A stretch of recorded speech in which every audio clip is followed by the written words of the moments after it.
ஸ்ரீமதே ராமானுஜாய நமக. இன்னைக்கு நாம் பார்க்க போகிறது 108 திவ்ய க்ஷேத்திரங்களில் 51வது க்ஷேத்திரம் திருவெக்கா. தொண்டை நாட்டு திருப்பதிகள் 22 இதுவும் ஒன்று. பெருமான் ஸ்ரீ யதோத்தகாரி, சொன்ன வண்ணம் செய்த பெருமான். புஜங்க சயனம். தாயார் கோமலவல்லி தாயார். தீர்த்தம் பொய்கை புஷ்கரணி. பெருமான் மேற்கு நோக்கி திருமுக மண்டலம். விமானம் வேதசார விமானம். பெருமான் பிரம்மா, சரஸ்வதி மற்றும் திருமழிசை ஆழ்வாருக்கு பிரத்யக்ஷம். இந்த க்ஷேத்திரம் பொய்கை ஆழ்வார், பேயாழ்வார், திருமழிசை ஆழ்வார், நம்மாழ்வார் மற்றும் திருமங்கை ஆழ்வார் என 5 ஆழ்வார்களால் மங்களாசாசனம் செய்யப்பட்ட திவ்ய க்ஷேத்திரம். இந்த க்ஷேத்திரத்திற்கு திருவெக்கா என பெயர் வர காரணம், சரஸ்வதி தேவி கோபம் கொண்டு வேகவதி நதியாக பெருக்கெடுத்து வந்தபொழுது அவளை தடுத்து நிறுத்தும் பொருட்டு திருவாகிய பெருமானே அணையாக குறுக்கே சயனித்ததனால் திருவேக அணை என்றும் அதுவே திருவெக்கணை என்றும் அழைக்கப்பட்டு நாளடைவில் திருவெக்கா என்று மருவியது. ஸ்தல மகாத்மியம் என்னன்னு பார்ப்போம். ஒரு முறை சரஸ்வதி தேவியின் பக்தர்களும் லக்ஷ்மி தேவியின் பக்தர்களும் பிரம்மனிடம் 2 தேவியர்களில் எவர் உயர்ந்தவர் என்று வினவினர். அப்பொழுது பிரம்மன், ஸ்ரீமன் நாராயணனின் திருமார்பில் எழுந்தருளியிருக்கும் ஸ்ரீ மகாலட்சுமி தாயாரே சரஸ்வதி தேவியை காட்டிலும் உயர்ந்தவள் என்று தெரிவித்தார். இதனை அருகிலிருந்து கேட்டுக்கொண்டிருந்த சரஸ்வதி தேவி, நதிகளிலாவது சரஸ்வதி உயர்ந்தவள் என்ற பெருமையை தனக்கு அளிக்குமாறு வேண்டினாள். அப்பொழுது பிரம்மதேவன் திருவிக்கிரமனாகிய ஸ்ரீமன் நாராயணனின் திருப்பாதங்களை தழுவிய கங்கை தீர்த்தமே அனைத்து நதிகளிலும் உயர்ந்தது என்று தெரிவித்தார்.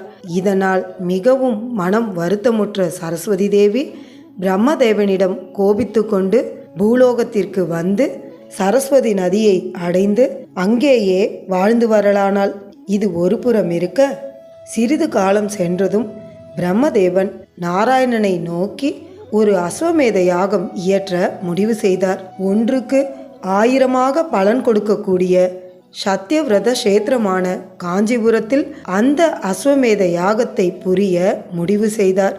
அதன்படி இன்று காஞ்சிபுரம் என்று அழைக்கப்படும் கச்சியம்பதிக்கு வந்து ஸ்ரீ அனந்த சரஸை உருவாக்கினார். பின்னர் அதன் அருகிலேயே தேவதச்சனாகிய விஸ்வகர்மாவை கொண்டு இன்று அத்திகிரியாக காணப்படும் இடத்தில் உத்தரவேதியை அமைத்தார். அவ்விடத்திலேயே யாகசாலையை அமைக்கச் செய்தார். பின்னர் மணிமாடங்கள் சூழ்ந்த அழகியதொரு நகரத்தையும் தோற்றுவித்தார். எந்த ஒரு அக்னி காரியமும் தர்ம பத்னியுடன் செய்ய வேண்டும் என்பது நியமம். எனவே சரஸ்வதி தேவி இருந்தால் மட்டுமே தொடர்ந்து யாகத்தை நடத்த இயலும் என்று விஸ்வகர்மா தெரிவிக்க, உடனே பிரம்மா சரஸ்வதியை அழைத்து வரும் பொருட்டு தனது மகனான வசிஷ்டனை அனுப்பி வைத்தார். வசிஷ்டரும் சரஸ்வதி தேவியிடம் சென்று பிரம்மா அஸ்வமேத யாகம் இயற்ற இருப்பதையும் தேவியை அழைத்து வருமாறு தன்னிடம் தெரிவித்ததையும் கூறினார். இதனை கேட்ட சரஸ்வதி தேவி, முன்னொரு சமயம் நாமகளாகிய தன்னை காட்டிலும் பூமகளே உயர்ந்தவள் என்று பிரம்மா தெரிவித்ததை கூறி, தன்னால் பிரம்மன் இருக்கும் இடத்திற்கு வர இயலாது என்றும் வேண்டுமென்றால் அவரை தன்னிடத்திற்கு வந்து யாகத்தை நடத்தி கொள்ளுமாறு தெரிவித்தாள். சரஸ்வதி தேவியின் இந்த செய்தியை பிரம்மதேவனிடம் சென்று வசிஷ்டர் தெரிவித்தார். வேறு வழியின்றி அனைத்து ரிஷிகளும் கூறியதற்கு இணங்க பிரம்மதேவன் தனது மற்றொரு மனைவியான சாவித்ரி தேவியுடன் சேர்ந்து யாகம் புரிய துவங்கினார். பிரம்மதேவனின் யாகத்தில் தேவர்களுக்கே முதல் மரியாதை வழங்கப்பட்டது. இதனால் அசுரர்கள் மிகுந்த சீற்றம் கொண்டனர். எனவே பிரம்மதேவனின் இந்த யாகத்தை அசுரர்கள் தடுக்க எண்ணினர். அசுரர்களில் ஒருவனான விரோச்சனன் சரஸ்வதி தேவியிடம் சென்று மேன்மை தங்கிய சரஸ்வதி தேவியை விடுத்து பிரம்மதேவன் சாவித்திரியுடன் சேர்ந்து யாகம் வளர்ப்பதை தெரிவித்தான். மேலும் இந்த யாகத்தை தடுத்து நிறுத்தினால் மட்டுமே சரஸ்வதி தேவியின் பெருமை நிலைத்து நிற்கும் என்றும் தெரிவித்தான். இதனால் கோபமுற்ற சரஸ்வதி தேவி, நான் இல்லாமல் அவர் எவ்வாறு இந்த யாகத்தை முடிக்கிறார் என்று பார்க்கிறேன் என்று கூறி யாகத்தை தடுக்கும் பொருட்டு யானை கூட்டத்தை ஏவினாள். பிரம்மா விஷ்ணுவை வேண்டிட விஷ்ணு பகவான் ஆளறி வேலுக்கையாக தோன்றி அந்த யானை கூட்டத்தை தடுத்தார். பின்னர் சரஸ்வதி தேவி பல்வேறு அரக்கர்களை ஏவினாள். மீண்டும் விஷ்ணு பகவான் அஷ்டபுஜ கரத்தனாக தோன்றி அந்த அரக்கர்களை அழித்தார். பின்னர் சரஸ்வதி தேவி யாகம் நடக்கும் இடத்தை இருள் கவ்வுமாறு செய்தாள். அப்பொழுது பெருமான் தானே தீப பிரகாசராக தோன்றி யாகம் தொடர்ந்து நடைபெறுமாறு அருள் செய்தார். தான் ஏற்படுத்திய அனைத்து தடங்கல்களையும் பிரம்மதேவன் விஷ்ணு பகவானை கொண்டு முறியடித்ததனால் இனி பிறரை நம்பி பயனன்று என்று எண்ணிய சரஸ்வதி தேவி பிரம்மனின் வேள்வியை தடுக்கும் பொருட்டு சக்கிய மலையிலிருந்து கிளம்பி தானே வேகவதி என்னும் நதியாக பெருகி ஆக்ரோஷமாக பெருக்கெடுத்து சத்தியவிரத கஷேத்திரத்தை நோக்கி வந்தாள். அப்பொழுது பிரம்மதேவனின் வேண்டுகோளுக்கு இணங்க விஷ்ணு பகவான் தானே அணையாக வேகவதியின் குறுக்கே ஆதிசேஷனில் சயனித்தார். பிரம்மதேவனை தனது நாபி கமலத்தில் படைத்ததன் மூலம் ஒரு விதத்தில் பரம்பொருளான ஸ்ரீமன் நாராயணன் சரஸ்வதி தேவிக்கு மாமனார் முறையும் கூட. எனவே பெருமானின் அத்திருப்பள்ளி கோலத்தை கண்ட சரஸ்வதி தேவி அவரை மீறி கொண்டு மேலே பெருகிச் செல்ல முடியாமல் தனது கோபம் தணிய பெற்றவளாக பெருமான் சயனித்த இடத்திலிருந்து அந்தர்வாகினியாக பூமிக்கு அடியில் சென்று சமுத்திரத்தை சேர்ந்தாள். பின்னர் சரஸ்வதி தேவி தனது செயலை எண்ணி வருத்தமுற்றவளாக பெருமானின் திருப்பாதம் அருகே அமர்ந்தாள்.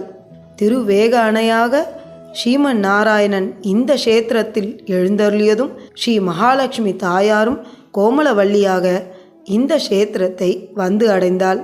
பின்னர் வசிஷ்டர் முதலான முனிவர்கள் சரஸ்வதி தேவியிடம் வந்து இனியாகிலும் யாகசாலைக்கு எழுந்தருளி பிரம்மனின் வேள்வியை தொடர்ந்து நடத்தி தருமாறு வேண்டிட சரஸ்வதி தேவியும் வேள்வியில் கலந்து கொண்டாள். பிரம்மனின் வேள்வி முழுதாக நடைபெற்று இனிதே யாகம் முடிந்து யாகத்தின் முடிவில் பரம பவித்திரமான புண்ணியகோடி விமானம் அக்னியின் மத்தியிலிருந்தும் தோன்றியது. பின்னர் அந்த புண்ணியகோடி விமானத்தினுள்ளே உலகமேத்தும் அத்தியூரானும் வரம் தரும் மாமணி வண்ணனுமாகிய ஸ்ரீ வரதராஜ பெருமான் தோன்றினான் என்பது சரித்திரம். வேகவதியை தடுக்கும் பொருட்டு திருவாகிய பெருமான் அணையாக சயனித்ததனால் திருவேக அணை என்றும் பின்னர் நாளடைவில் திருவெக்கா என்றும் அழைக்கப்பட்ட இந்த பெருமான் ஸ்ரீ யதோத்தகாரி பெருமான் என்று சமஸ்கிருதத்திலும் சொன்ன வண்ணம் செய்த பெருமான் என்று தமிழிலும் அழைக்கப்பட மற்றொரு சுவையான சரித்திரம் கூறப்படுகின்றது. அது என்னன்னா, 12 ஆழ்வார்களில் ஒருவரான திருமழிசை ஆழ்வார் தமக்கு ஆச்சாரியனான பேயாழ்வாரின் அவதார ஸ்தலமாகிய தற்பொழுது மயிலாப்பூர் என்று அழைக்கப்படும் மயிலையில் சில காலம் யோகத்தில் இருந்து வந்தார். பின்னர் தனது சொந்த ஊராகிய திருமழிசைக்கு திரும்பி வந்தார். திருமழிசைக்கு திரும்பி வந்த ஆழ்வார் வழக்கம் போல தனது அனுஷ்டானத்திற்கு திருமண் காப்பு சாத்தி கொள்ளும் பொருட்டு திருமனை தேட தான் வைத்த இடத்தில் திருமண் காணப்படாமையால் மிகவும் மனம் வருந்தினார். அன்று இரவு திருவேங்கடமுடையான் ஆழ்வாரின் கனவில் தோன்றி ஆழ்வாரின் திருமண் திருவெக்காவிற்கு அடுத்துள்ள பொற்றாமரை குளத்தில் இருப்பதாக தெரிவித்தார். பொழுது விடிந்ததும் திருவேங்கடமுடையானின் வாக்கின் படியே திருமழிசை ஆழ்வார் திருமழிசையிலிருந்து புறப்பட்டு திருவெக்காவை அடைந்தார். பொற்றாமரை குளத்தில் திருமனை கண்டெடுத்து அதனை சாத்தி கொண்டு ஆழ்வார் அருகிலிருந்த திருவெக்கா எம்பெருமானை சேவித்தார். பெருமானின் புஜங்க சயன கோலத்தில் தனது மனதை பறிகொடுத்த ஆழ்வார் அங்கேயே சில காலம் தங்கி பெருமானை சேவித்து வந்தார். இது ஒரு புறம் இருக்க, திருமழிசை ஆழ்வார் குழந்தையாக இருந்த பொழுது பால் ஏதும் அருந்தாமல் இருப்பதை கேள்வியுற்ற ஊர் மக்கள் தினமும் வந்து அந்த அதிசய குழந்தையை கண்டு சென்றனர். அவ்வாறு ஒரு நாள் குழந்தை பாக்கியமற்ற வயதான தம்பதியினர் குழந்தையான அந்த திருமழிசை ஆழ்வாரை காண வந்தனர். அப்பொழுது அந்த தம்பதியினர் தாங்கள் கொண்டு வந்திருந்த பாலை கொடுக்க, அது மட்டிலும் பால் அருந்தாமல் இருந்த குழந்தை அதனை வாங்கி பருகியது. பின்னர் தான் பருகி மீதம் வைத்த பாலை அந்த வயதான தம்பதியினரை அருந்துமாறு குழந்தை கூறியது. அந்த தம்பதியினரும் மிச்சமிருந்த அந்த பாலை அருந்தினர். பின்னர் அந்த தம்பதியினருக்கு ஒரு அழகான ஆண் குழந்தை பிறந்தது. அந்த குழந்தைக்கு கணிகண்ணன் என பெயரிட்டு வளர்த்து வந்தனர். அவ்வாறு திருமழிசை ஆழ்வார் உண்ட மிச்ச பாலை அருந்தியதன் மூலம் பிறந்த அந்த கணிகண்ணன் வளர்ந்து இளமை பருவத்தை அடைந்ததும் திருமழிசை ஆழ்வாரின் பெருமைகளை கேள்வியுற்று திருவெக்காவை அடைந்து திருமழிசை ஆழ்வாரின் சிஷ்யனாக ஆழ்வாருடனே திருவெக்காவில் வசித்து வரலானான். ஒரு நாள் திருமழிசை ஆழ்வார் வழக்கம் போல திருவெக்கா பெருமானை சேவிக்க வந்தபொழுது ஒரு வயதான மூதாட்டி கோவிலின் பிரகாரத்தை சுத்தம் செய்யும் உழவார பணியை செய்து கொண்டிருந்தாள். இதனை கண்ட ஆழ்வார், இவள் இவ்வளவு வயதான காலத்திலும் பெருமானுக்கு உழவார பணி செய்கின்றாளே, இவளே இளமை பொருந்தியவளாக இருந்தால் இன்னும் எவ்வளவு கைங்கரியங்களை செய்வாள் என்று எண்ணி பெருமானை வேண்டி பாடினார். அடுத்த கணம் அந்த வயதான மூதாட்டி அழகிய இளம்பெண்ணாக மாறினாள். இந்த செய்தி ஊரெங்கும் பரவியது. ஆழ்வாரின் காலத்தில் திருவெக்காவை பல்லவராயன் என்னும் அரசன் ஆண்டு வந்தான். இதனை கேள்வியுற்ற பல்லவராய மன்னன் தானும் மாறாத இளமை கொள்ள விரும்பினான். இதனை அந்த இளம்பெண்ணையே பல்லவராயன் மணந்து கொண்டான் என்றும் அந்த ராணி ஆழ்வாரின் மூலமாக தான் இளமை பெற்றதை மன்னனிடம் தெரிவிக்க மன்னன் தானும் மாறாத இளமை பெற விரும்பினான் என்றும் கூறுவதுண்டு. மன்னனின் இந்த விருப்பத்தை நிறைவேற்ற எண்ணிய மந்திரிமார்கள் மன்னனிடம் ஆழ்வார் தனது சீடரான கணிகண்ணன் வேண்டினால் எதையும் செய்வார் என்று தெரிவித்தனர். இதனை கேள்வியுற்ற மன்னன் கணிகண்ணனை அரண்மனைக்கு அழைத்து வரச் செய்தான். பின்னர் கணிகண்ணனிடம் தானும் மாறாத இளமை பெறும் பொருட்டு ஆழ்வாரை தனக்காக ஒரு பாடலை பாடுமாறு வேண்டினான். அதற்கு கணிகண்ணன் ஸ்ரீமன் நாராயணனை தவிர்த்து வேறு எவர் பொருட்டும் ஆழ்வார் பாடுவதில்லை என்று தெரிவித்தான். பின்னர் கணிகண்ணனும் ஒரு வரகவி என்று அறிந்த அரசன் கணிகண்ணனையாவது தன்னை பற்றி பாடுமாறு வேண்டினான். அதற்கு கணிகண்ணன் மறுத்திட பொன், முத்து, மாணிக்கம் என பல்வேறு பொருட்களை கொடுத்து தன் மீது ஒரு பாடலை பாடுமாறு கணிகண்ணனிடம் வேண்டினான். மன்னன் கொடுத்த அனைத்து செல்வங்களையும் சிறிதும் மதிக்காத கணிகண்ணன் தான் தனது ஆச்சாரியனை தவிர்த்து வேறு எவரை பற்றியும் பாடுவதில்லை என்று தெரிவிக்க மிகவும் கோபம் கொண்ட மன்னன் கணிகண்ணனை திருவெக்காவை விட்டே வெளியேறும்படி கட்டளையிட்டான். அரண்மனையிலிருந்து திரும்பிய கணிகண்ணன் நேராக தனது ஆச்சாரியனிடம் சென்று அங்கு நடந்தவற்றை தெரிவித்து தான் திருவெக்காவை விட்டு செல்லப்போவதாக தெரிவித்தான். கணிகண்ணனின் சொற்களை கேட்ட திருமழிசை ஆழ்வார் தானும் அந்த ஊரை விட்டு செல்ல முடிவு செய்தார். அவ்வாறு புறப்படும் பொழுது ஆழ்வார் திருவெக்கா புஜங்க சயன பெருமானை நோக்கி, கணிகண்ணன் போகின்றான், காமரு பூங்கச்சி மணிவண்ணா நீ கிடக்க வேண்டா, துணிவுடைய சென்னா புலவனும் போகின்றேன், நீயும் உந்தன் பைனாக பாய்ச்சுருட்டிக்கொள் என்று பெருமானை நோக்கி தெரிவித்தார். ஆழ்வார் தானும் கணிகண்ணனும் இந்த ஊரை விட்டு செல்வதாகவும் நீயும் இங்கு கிடக்க வேண்டாம், உனது ஆதிசேஷ படுக்கையை சுருட்டி கொண்டு எங்களுடன் வா என்று கூறியதை கேட்ட திருவெக்கா எம்பெருமான் மறுகணம் தான் அர்ச்சாவதாரத்தில் இருப்பதையும் பொருட்படுத்தாமல் தனது ஆதிசேஷ படுக்கையை சுருட்டி கொண்டு ஆழ்வாரின் பின்னே புறப்பட்டார். ஆழ்வார், கணிகண்ணன், பெருமான் என மூவரும் ஊரை விட்டு புறப்பட்டு சென்று ஊர் எல்லையை அடையும் நேரம் பொழுது சாயவே மூவரும் அன்று இரவு பொழுது அங்கேயே தங்கினர். இதற்குள்ளாக இவர்கள் மூவரும் புறப்பட்டு சென்றதும் திருவெக்கா நகரமே இருள் சூழ்ந்து அமங்கலமாக மாறியது. இதனை கண்ட ஊர் மக்கள் அரசனிடம் சென்று முறையிட்டனர். தனது தவறை உணர்ந்த மன்னன் உடனடியாக புறப்பட்டு ஆழ்வார் இருக்கும் இடத்திற்கு வந்து சேர்ந்தான். ஆழ்வாரை வணங்கி தான் செய்த தவறை மன்னித்து மீண்டும் திருவெக்காவிற்கு வந்தருளுமாறு வேண்டினான்.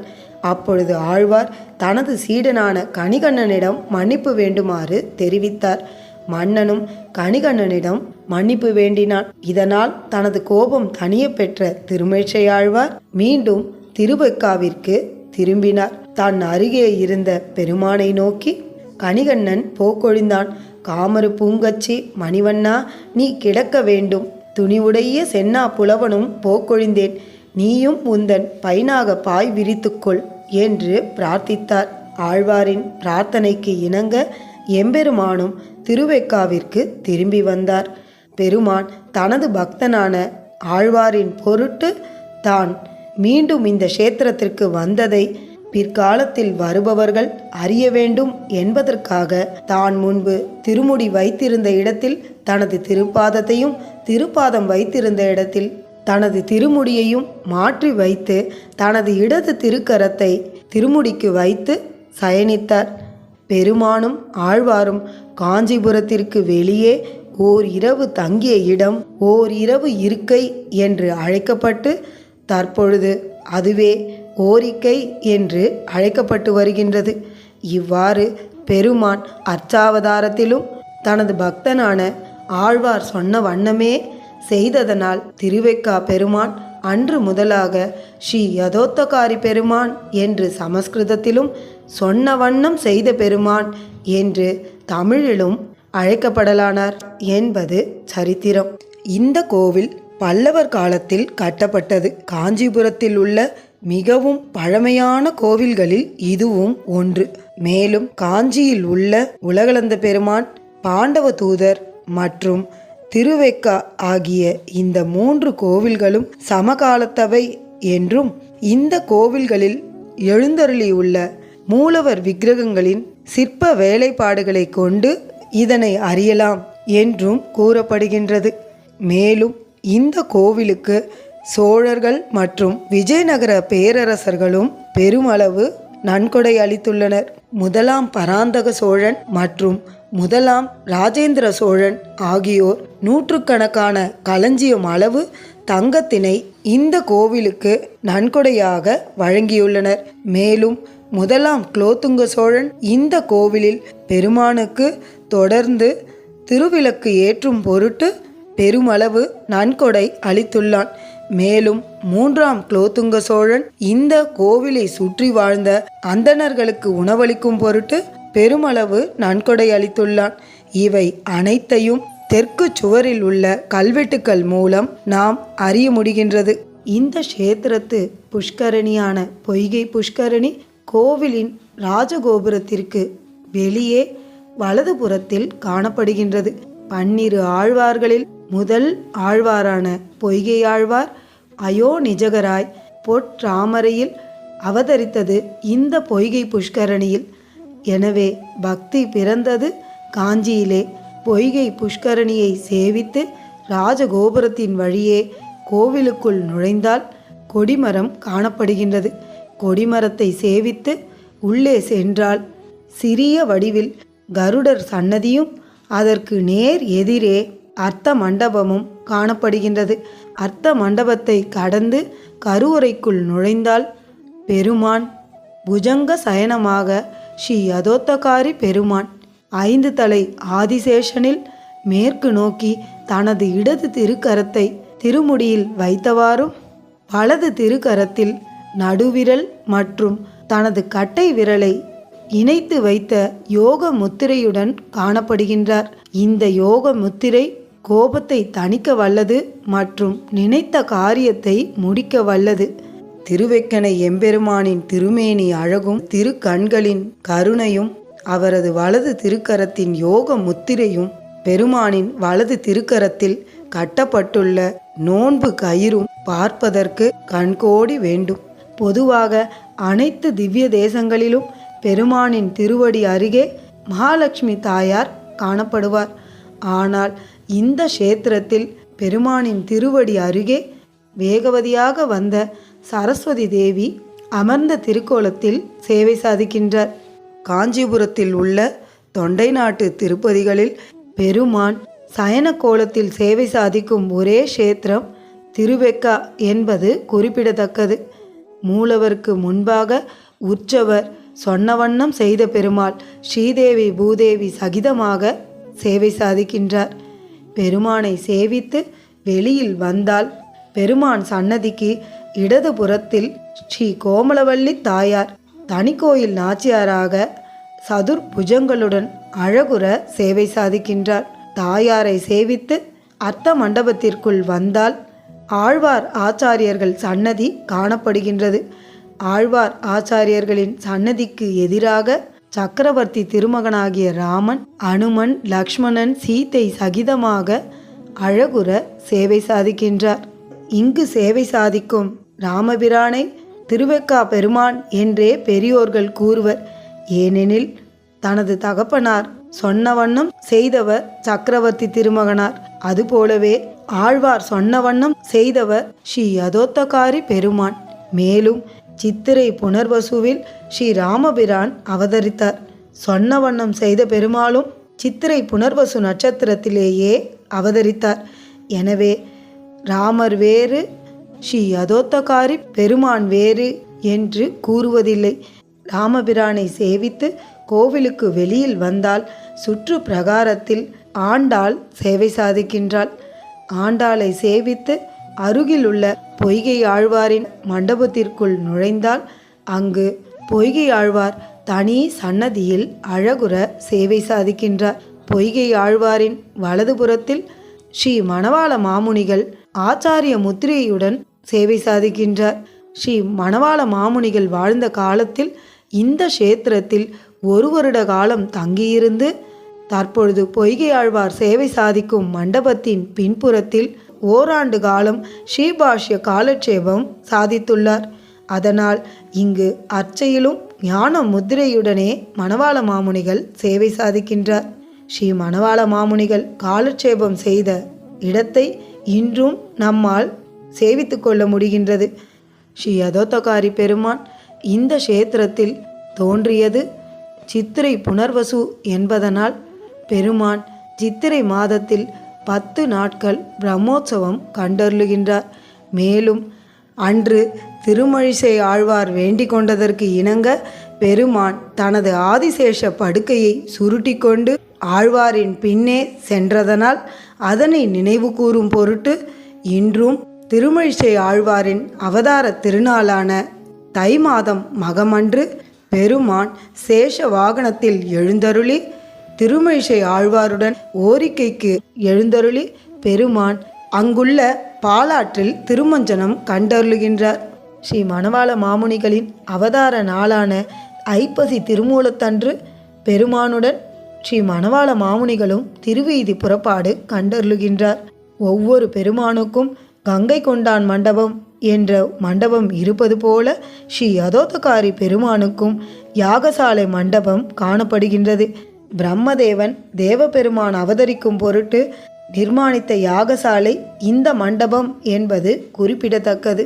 பிரம்மனின் வேள்விக்கு சரஸ்வதி தேவியால் ஏற்படுத்தப்பட்ட பல்வேறு இடையூறுகளை விஷ்ணு பகவான் பல்வேறு பெருமானாக தோன்றி தடுத்திருந்தாலும் இறுதியாக வேகா சேதுவாக தோன்றி வேகவதியின் கோபத்தை தணித்ததனாலேயே பிரம்மனின் வேள்வி முழுமை பெற்று ஸ்ரீ வரதராஜ பெருமானும் தோன்றினார். வேகா சேதுவாகிய திருவெக்கா எம்பெருமான் சித்திரை மாதம் புனர்வசு நட்சத்திரத்தில் தோன்றிட அன்றிலிருந்து 5ஆம் நாள் சித்திரை மாதம் அஸ்த நட்சத்திரத்தில் ஸ்ரீ தேவபெருமான் அக்னியிலிருந்து தோன்றினார்.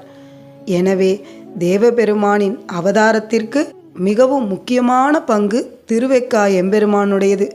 திருவெக்கா எம்பெருமான் தோன்றியதாலேயே ஸ்ரீ தேவராஜ பெருமானின் அவதாரம் நிகழ்ந்தது என்றும் பெரியோர்கள் கூறுவதுண்டு.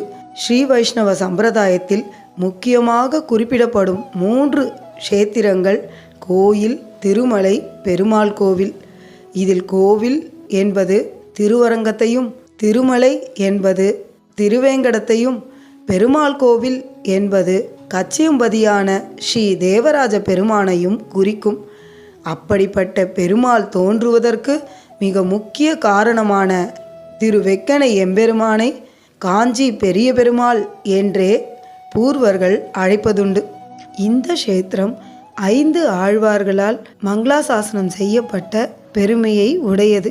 12 ஆழ்வார்களில் முதல் ஆழ்வாரான பொய்கை ஆழ்வார் தனது முதல் திருவந்தாதி பிரபந்தத்தில் வேங்கடமும் விண்ணகரும் வெக்காவும் அக்காத பூங்கிடங்கில் நீள்கோவல் பொன்னகரும் நான்கிடத்தும் நின்றான் இருந்தான் கிடந்தான் நடந்தானே என்றால் கெடுமாம் இடர் என்று திருவெக்கா பெருமானை 77ஆம் பாசுரத்தால் மங்களாசாசனம் செய்துள்ளார். எம்பெருமான் திருவெக்காவில் கிடந்தான் என்று கூறினாலே நம்முடைய அனைத்து இடர்களும் கெடும் என்று ஆழ்வார் சாதிக்கின்றார். பேயாழ்வார் தனது 3ஆம் திருவந்தாதி பிரபந்தத்தில் 4 பாடல்கள் மூலம் திருவெக்கா பெருமானை மங்களாசாசனம் செய்துள்ளார்.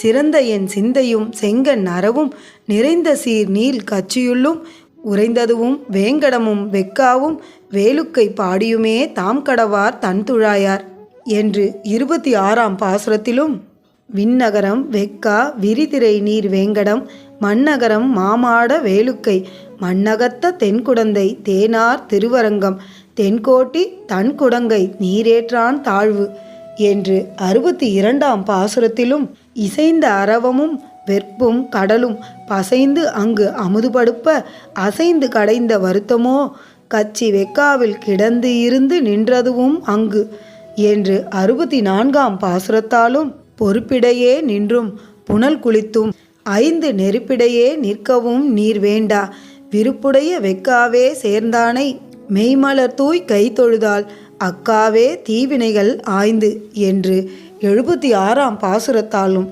திருவெக்கா எம்பெருமானை பேயாழ்வார் மங்களாசாசனம் செய்துள்ளார்.